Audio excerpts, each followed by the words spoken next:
All right, I'm back. I'm not gonna waste no time. There's a lot we got to get into. Miss Minutes is a little freak. Let's talk about it. Cue the intro. Warning, the following video you are about to see comes from a geek and nerd who loves Marvel content and anime shows. Over here, we do not hold our tongue about anything and give you the most honest opinion about our chosen video topic. We do things that other content creators don't do. If you want someone like you to dissect said topic, subscribe and join other geeks in this space. While you are at it, leave a like on the video. Enjoy. All right, we first start out. This is the first red flag. I'm gonna say this right before I start. I really didn't know how to feel about this episode because there was a lot of stuff I was conflicted with, and using knowledge from the comics and what Marvel was doing right here and comparing the two and saying, hold on, red flag, something ain't right. So we start out, Ramona, whatever her name is. Ramona, she's coming in and she's going in the past. Who's in the past with her? Miss Minutes. Miss Minutes says, hey, what's up? You got that little thing for you. Turns out the little thing she needed was a book. Who was she giving the book to? None other than a young Victor Timely. Red flag number one. In the comics, right? In the comics, Victor Timely, he came from the future, came down to the past, Ramatut, conquered Ramatut, got beat by, I think it was the Fantastic Four, I want to say. Got beat, came back to the, went to the prison a little bit, then was Victor Timely, set up as Victor Timely, and he competed with like Henry Ford and Edison, and had his name in a conversation of like one of the greatest inventors of all time, right? This is different because now we're having a young Victor Timely who's already young come up, and he's already like, instead of Victor Timely coming back when he's older, he's already young in the 1800s. So I'm like, hold on, something ain't right here. So I'm watching the show. Me and my girl watching it, and I like to pause. I like to think about stuff a lot. So that was the first thing that caught my eye. I'm like, bruh, what are they doing with this show? We fast forward again. Now we're going to where Loki and Mobius are catching up. They're catching up, and they're like, hold on. We're tracking her TemPad, right? We know that Ravonna is most likely with Miss Minutes. We're tracking her TemPad, but why did she come to 1868 and then, for whatever reason, leave and then go to 1890 something? They don't know. So they come to the 68, realize nothing's really changed, and they go to the 90s, and they say, oh, okay, Victor Timely doing something with a temporal marvels or something like that. Temporal loom. This is where we meet Victor Timely. And I'm going to be honest with you, I love Jonathan Majors as an actor, and I feel like he was doing a great job with what he was. I also feel like it was a little overbearing to me. The dude was stuttering every 5 seconds. He didn't know how to really talk to people. He was awkward. He was weird. And as I think about it, I'm like, okay, I'm not liking how he's being portrayed, but it makes sense for how he is later down the line. So, if you don't know, basically, if He Who Remains told Miss Minutes, if something goes wrong, bring this book back to my younger self, to a younger version of me, a variant of me, because when he brings the book back, that creates a branch timeline, because that's not supposed to happen. What he in turn just created is the old-fashioned time paradox. So a time paradox is basically, if one thing doesn't happen, it prevents a lot of stuff from happening. So in this case, if Kang himself doesn't go back and give the younger version of himself the TVA, the older He Who Remains, or Kang or whatever, doesn't become He Who Remains. Now, if I'm losing y'all, it's okay, because I was watching this and I was being lost myself. So it's okay if y'all are lost. All right? So we're going back, like I said, picking up back with Loki and Mobius. They meet up. Boom. Victor Timely's there. He's showing off his little gadgets. Now, I want to say this was weird because I'm thinking, first thing that came to my head, and I watched E-Man's review too to see what he was saying to make sure I wasn't tripping. First thing, I'm like, okay, this is the 1800s. You got a black person on stage, a couple black people in there, and I don't see no racist remarks. I was wrong, because as soon as Victor Timely was up there, a white dude in the audience questioned him, like, hey man, why you know more than me, boy? You know, if you don't know, boy, back in the day, even now, you can't call a grown man boy. It's the greatest, especially grown black. Victor Timely's like, hey, I know a little more than you, and he's basically to the point where he's showing off his work because he's trying to make money. That's how he makes a living. He makes his stuff in Wisconsin, all his plans, and he sells it in Chicago. And what we find out is he's kind of like a little, and I didn't pick up on this at first, my girlfriend did. He's kind of like a scam artist, Buddy is scamming everybody. He's making this stuff saying it do more than what it does, and it don't do it. The one dude was like, man, this ain't making me taller. So who knows? The temporal loom looks like it was working because it kind of looks similar to the one we was introduced with OB. And if y'all don't know, well, watch my last video. I have it linked somewhere. The reason why we're even doing this in the first place is because they need a Kang variant, He Who Remains variant's temporal aura, so they can like fix the loom to get everything back in track. So I'm like, okay, so he's a scam artist. So off the rip, this is not how He Who Remains is supposed to. Even besides the comics, right? Even in the MCU, He Who Remains says he was born in I think it was the 30th century, 33rd century, some crap like that. So that's 2 red flags now. He's not even giving me the vibe of He Who Remains, and he wasn't born in the future. So boom, Loki and Ravonna, they meet up with Mobius. Boom, they all together. Mobius and Ravonna had their little squash, their little talk or whatever, and basically it's a lot of fighting. You have a little scene where Victor Tom is basically just trying to escape from the people who he scammed, and also from Ravonna, Mobius, and Loki. So who else pops up? None other than the character I hate the most right now, Sylvie. Sylvie pops up, and for whatever reason, has a death wish against Victor Timely. Now, I say for whatever reason, but I know the reason. In her head, she's thinking, if I kill this dude, he never becomes He Who Remains, and this never happens, and maybe... That's what I said, it's a time paradox. Say if Sylvie does kill, if that version of Victor Timely was meant to become He Who Remains, which honestly, I don't think he was. If you ask me, I'm not saying he was. But if he was, Sylvie kills her, he never becomes He Who Remains. There's a chance Sylvie might not ever exist, because if you think about it, Sylvie is a variant from a branched timeline.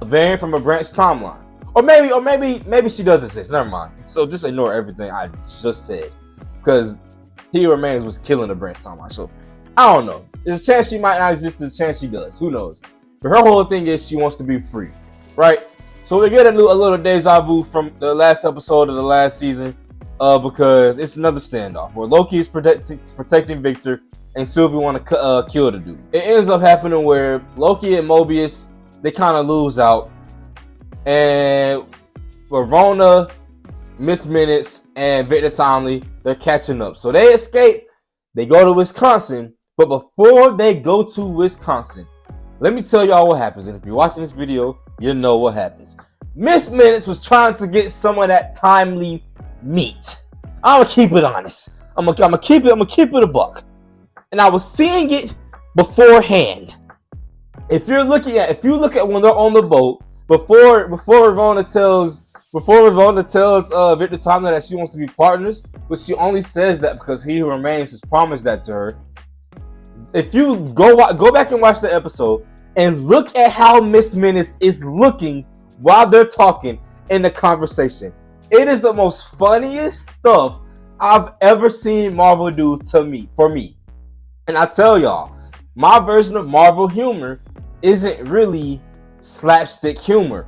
It's subtle stuff. And I was dying seeing a AI clock who, for whatever reason, thinks just because she's black and white means she will fit right into the 1800s. I'm seeing the AI clock make all these types of faces because she's secretly jealous of Ravonna. It is so weird.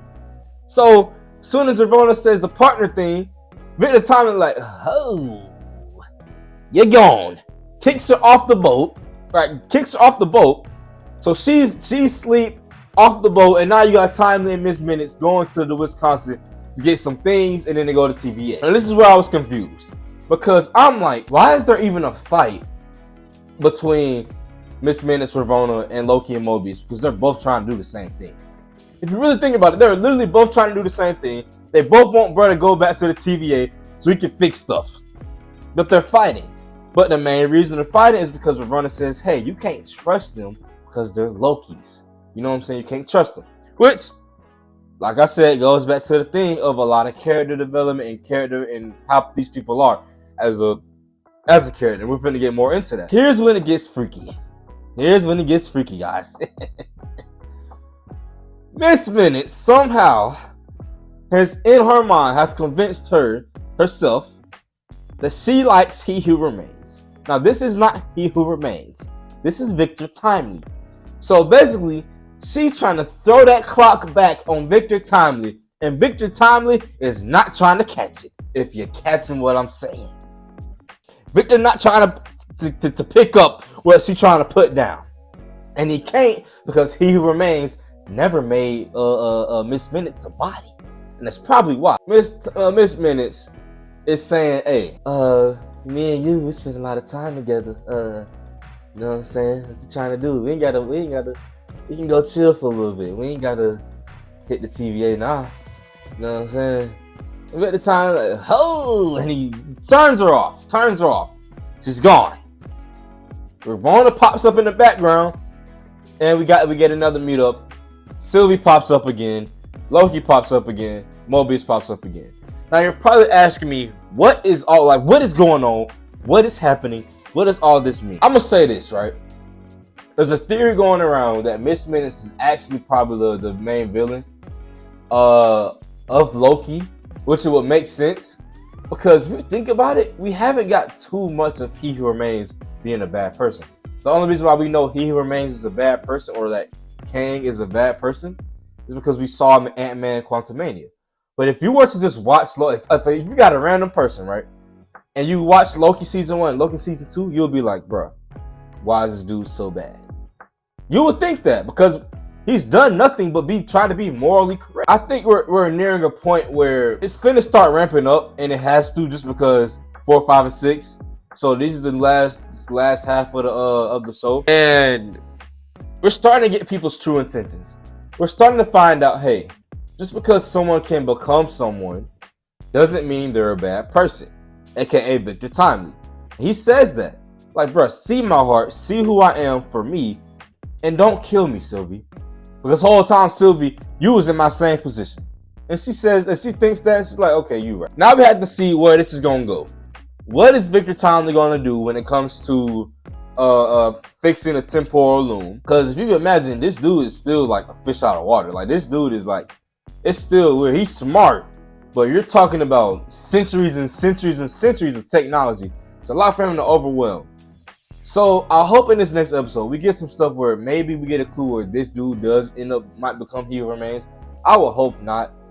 And we're trying to still figure out where does Kang Prime fit into any of this. Really trying to figure out. But they're variants though. But you got to remember, Kang variants came from the future, and that's why it's a little weird mix up. But anyway, we end off with Loki and Sylvie and Ravonna facing off. Basically, Sylvie beats Ravonna. Boom. Goes back to the end of time. You see He Remains dead body. At first I thought he was alive, so I'm like, hold on. And Miss Minutes shows up and she's like, Ravonna, I got a secret to tell you. And I don't even know why, bro. I don't even know why He Who Remains is trying to make an enemy out of me, because I know his darkest secrets. When technically she does, but you don't know. You know He Who Remains is darkest secrets. You don't know his variants' darkest secrets. And that's what we have to understand. Just because this person is a variant doesn't mean he has the exact same life as He Who Remains. Same thing for Loki. Sylvie is a variant of Loki, but they didn't live the same life. So Miss Minutes, for whatever reason, she's kind of like, I'm not gonna say mixing the two, because this is what E-Man said too. She's kind of like not really understanding the variant thing, which is weird. You're second in command to He Who Remains. Unless maybe He Who Remains programmed her to not feel that way, but at the same time, you got to think, why would he? And if he did, in this episode, she said she's kind of autonomous. So even if she wasn't programmed that way, she could just program herself to figure out the variant stuff. That's a little weird. There's a lot of stuff going on, and I'm gonna end it here. This has kind of been a long video. A lot of stuff been going on where people are saying this 4th episode is gonna be crazy. I've seen that a lot. The 4th episode is crazy. I was seeing it. E-Man said it. A couple other YouTubers, Cosmic Wonder said it. Everything always said it. A lot of people said it. Y'all know how I feel about the shows and stuff early. If this episode isn't blowing me out my shorts, out my pants, out my drawers, I'm gonna be upset. All right. So right now, I might actually be 45% of Loki hater. I'm not 100% no. I've gone down. So I might not put Loki hater in the title. But anyway, if you love the video, like the video. If you don't love the video, so like the video. I'm on the road to 200 subscribers. I appreciate every one of you for watching my video. Like the video, share the video, comment. I need the comments. YouTube been trying to scam me. They ain't showing my videos to nobody. I'm barely getting impressions. So share the video for me. But without further ado, I'm out. Peace.